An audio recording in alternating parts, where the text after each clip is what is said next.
Well, each year on this final Sunday of the season of Advent, we encounter once again our Blessed Mother, Mary. And her story, her witness and example is for us such a great strength and a great inspiration. She is our mother. And we need her so deeply in our world these days. Over the course of this season of Advent, as we reflected on the amazing images that come forth in this season, Isaiah has been rich with those images of deep hope and the promise and images that really help us in our times to once again find hope, to return to God, to have that strength in our lives. Likewise, we've heard that call of John the Baptist to continue to prepare the way, to tear down those walls, those barriers, those things that block us from Christ, those things that make the path winding and rocky and rough, to once again create in our hearts and in our lives a place for Christ to dwell anew within us. Mary, likewise, gives us images both of challenge in that sense of preparation, but also images of great hope. Yesterday, I had the opportunity to celebrate a quinceañera with a young woman from our community. Now, quinceañera is celebrated with a 15-year-old girl in the Hispanic traditions. And it's now, as things have developed over time, it is a ceremony where she really commits in a deep way to following Christ and to following the example of Mary.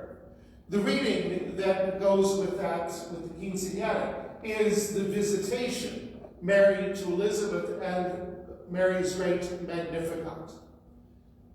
But it's all wrapped up together with this commitment of Mary.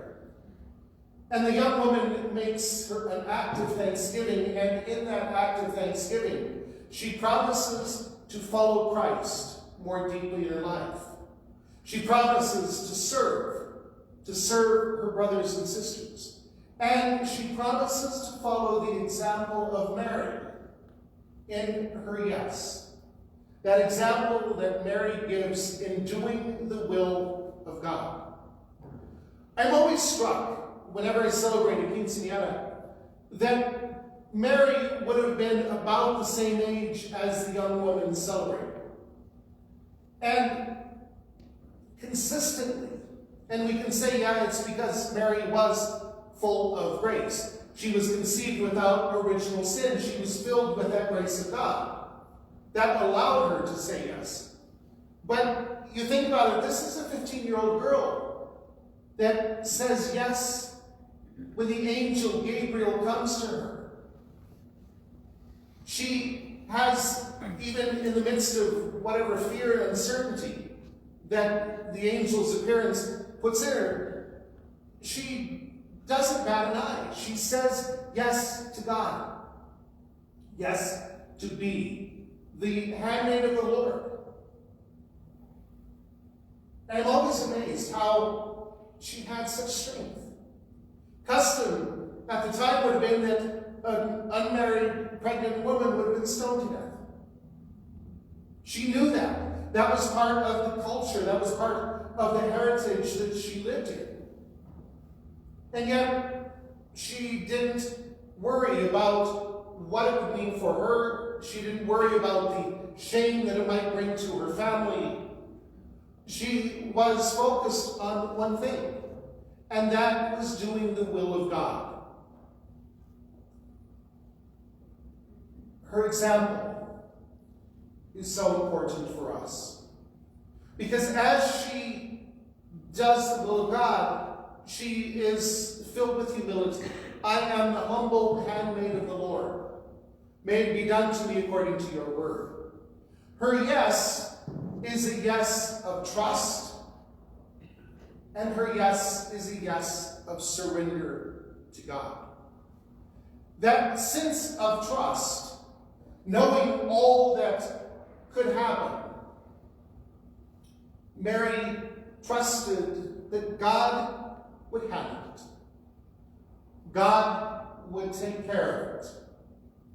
She just needed to be faithful to God. And how true is that message, and how important is that message for us today? A message of trust in God. We look at everything of our world, and it can become overwhelming and challenging and frustrating and sorrowful and all of the emotions that are stirred up. But we need to have that trust in God. God is bigger than viruses. God is bigger than the economy. God is bigger than it all, than all of it. And we're called, like Mary, to have this deep sense of trust. God's got it. God is with us. Remember, he is Emmanuel. Jesus, another title, is Emmanuel, God with us. Our God is with us every step of the way.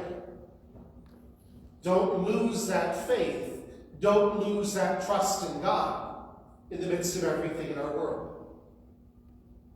God is with us. The second part then with Mary is this incredible ability to surrender, to trust, to surrender to God's will. Okay, God, you will it. Here I am. I'm the humble handmaid of the Lord. It will go full circle when her son in the Garden of Gethsemane is kneeling and praying so fervently and so deeply. God, take this cup from me. But like his mother, he too trusts and surrenders. God, take this cup from me, but not my will, but yours be done. Those need to be our central postures of life.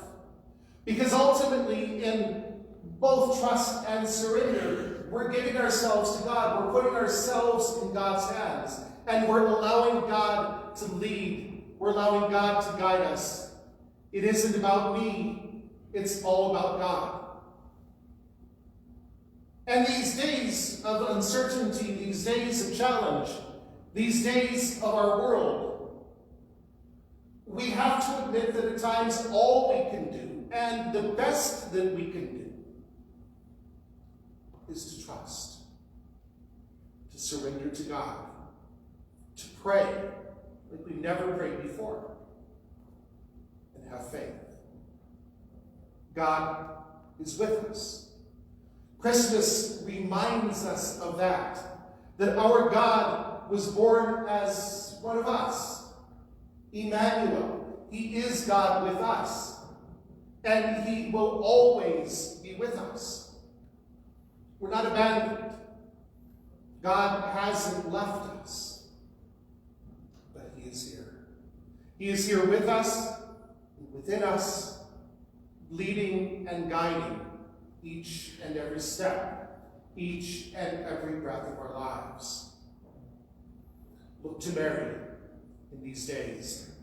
Look to the witness and the example of her faithfulness, her yes, her trust and surrender to God. That's where we need to get our lives. Trust in God. Give him those hearts, your hearts, our hearts. Give him our lives.